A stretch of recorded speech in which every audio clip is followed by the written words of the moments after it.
It's so hard being such a large and splendid engine. Gordon, let me tell you, nobody cares. But it is, Henry. Not everyone can pull the Express such as I. I pulled the Express last week, and you were 30 minutes late. Look, it's my system. Yes, Henry, we know your system is unreliable. Give it a rest. Don't be so rude, Gordon. Every engine has their mechanical problems. Then why hasn't Henry been mended? Because James has been in the works. Who? James. The new engine? He crashed a few weeks back. Was he the engine that was painted black? Yes. He crashed, remember? Yes, he's the reason we lack a station pilot. Well, not directly, but... Here he comes now.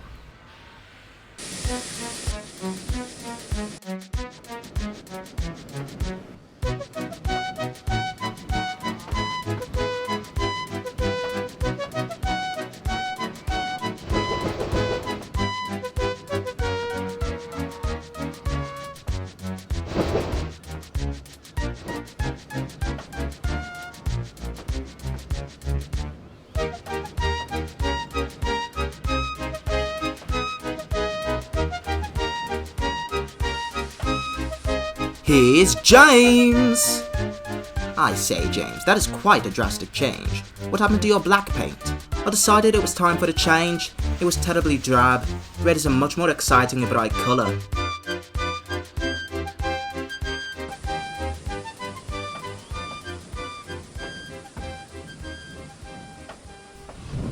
Red can be associated with anger and aggression. It can also be associated with energy and passion. Thank you, Edward.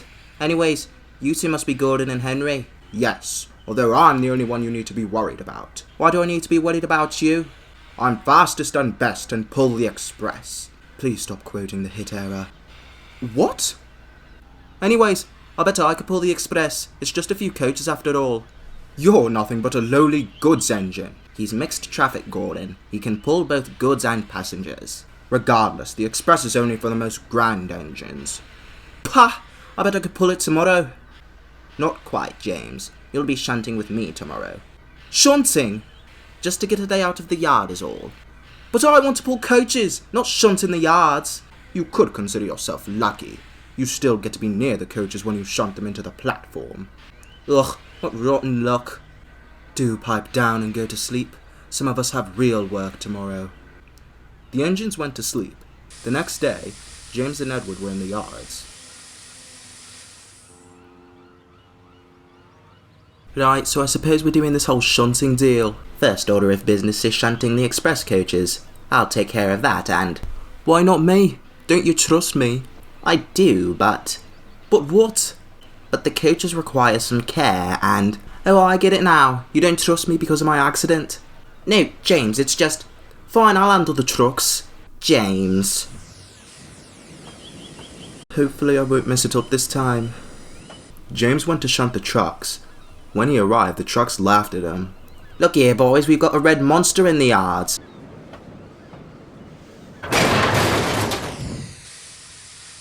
Be quiet, it's not funny. Despite his rough nature, James did very well shunting in the yards. Edward was surprised at how quickly James learned the layout.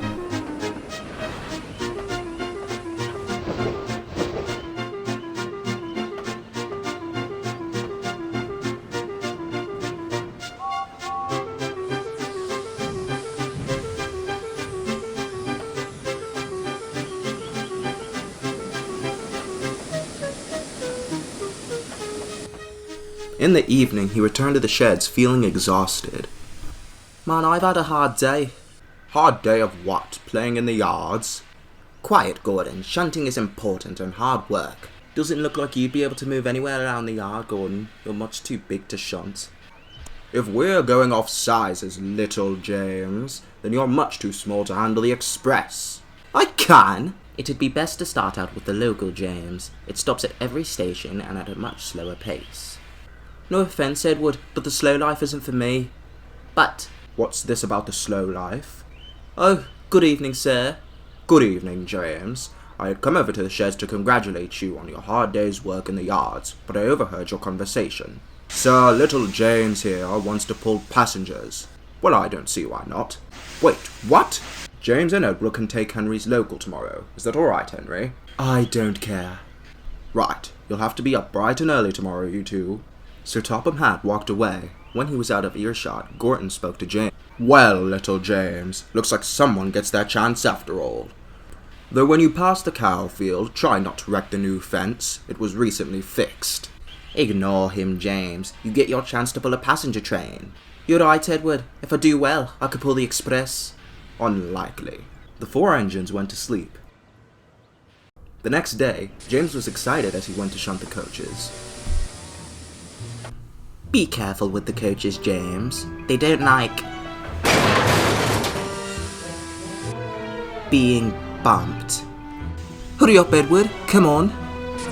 Alright, I'm coming. Edward backed down in front of James. Sir Topham Hatt walked up to see them off. Now, James. I'm such a splendid engine. No, I'm a splendid red engine. Blah! James! Whoops. James the red engine! Come on, Edward, let's go. Whoa, James, don't rush. Edward and James set off, with the latter being very eager to get away from the station.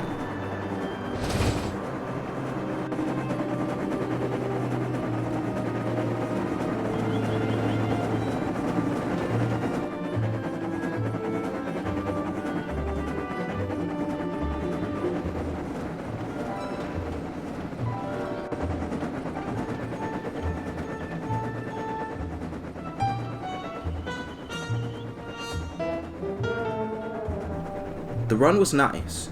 James enjoyed pulling the passengers. What he loved even more were the train spotters watching him.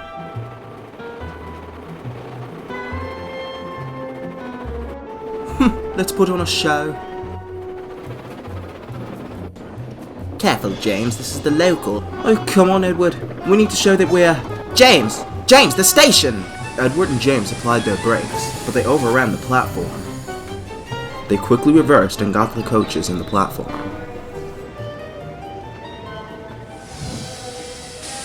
James, you must stay focused. Just because we're pulling a passenger train doesn't mean that you can show off whenever you please.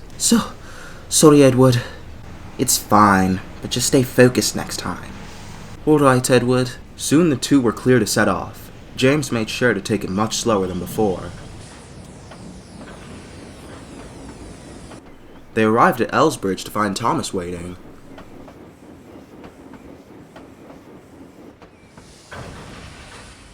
Hello, you two. Beautiful day, isn't it? Indeed it is, Thomas. How are things on the branch? Oh, good. Been balancing passenger and stone trains, haven't left my guard behind, had my crew sacked for worker incompetence. Wait, what? Anyways, you two are pulling a passenger train. Yes, we are. And it's easily one of the most enjoyable jobs, especially for a splendid red engine like me. Right, is he okay? He's what we call a work in progress. Oi, I can hear you two.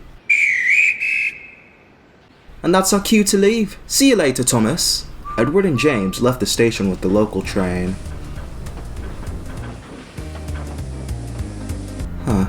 If he's a work in progress, then Edward's got a lot of work to do. James and Edward were making good time as they traveled along the line. However, James noticed more and more people looking as he went by. James, what is it? Edward, let's pick up the pace. James, we've been over there. Whoa! Oh, come on, Edward, let's go. James, slow down. No, Edward, let's put on a show and show them what a splendid... It's not about being splendid, come on! Just then there was a loud hiss. The train came to a sudden stop. What happened? Dunno, we'll check the coaches. The crew went to inspect the coaches. When they returned, they had a grim expression on their faces. What's wrong? The brakes are hard on. It's due to a leak in the pipe. You've bumped the coaches so hard to put a leak in anything. Come on, I've got a meeting to get to. I have a friend to visit in Croven's Gate. Please, everyone. We're working on the situation.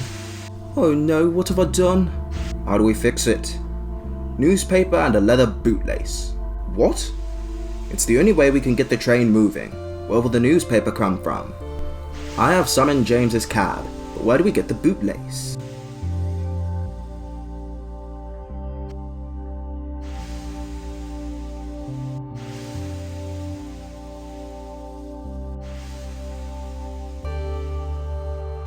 Excuse me, sir. We need your bootlace. Please give it to me. I will not. Come on. We need to get places. What a bad man. Come on, sir. Without your bootlace, this train will stay here, and I'm sure you don't want that. Fine. The man untied his bootlaces and gave them to the guard. The driver tied the newspaper around the hole, and soon the leak was patched. The two engines set off, though at a much gentler pace.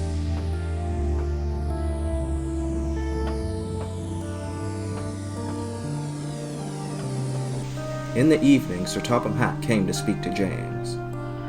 Damaging coaches, using another passenger's bootlace, and ruining my brand new hat. Honestly, James, you need to be more careful. You're meant to pull passengers, not show off to others. Yes, sir. Sorry, sir. Until further notice, you will be on goods work, understood? And if we have this problem again, I'll take your red paint away and paint you blue. Yes, sir. Sir Topham Hatt walked away. However, Gordon smirked. I knew it. The only engine suitable for passenger work is me. That's quite enough from you, Gordon. No, Edward. He's right. I suppose I should stick to goods work. At least he knows his place. And just who are you to decide his place? I'm stating the facts. He's not ready to handle coaches, and he likely never will be. I'll have you know. But Gordon already went to sleep. Edward looked over at James, his confidence crushed. Feeling at a loss for words, Edward went to sleep.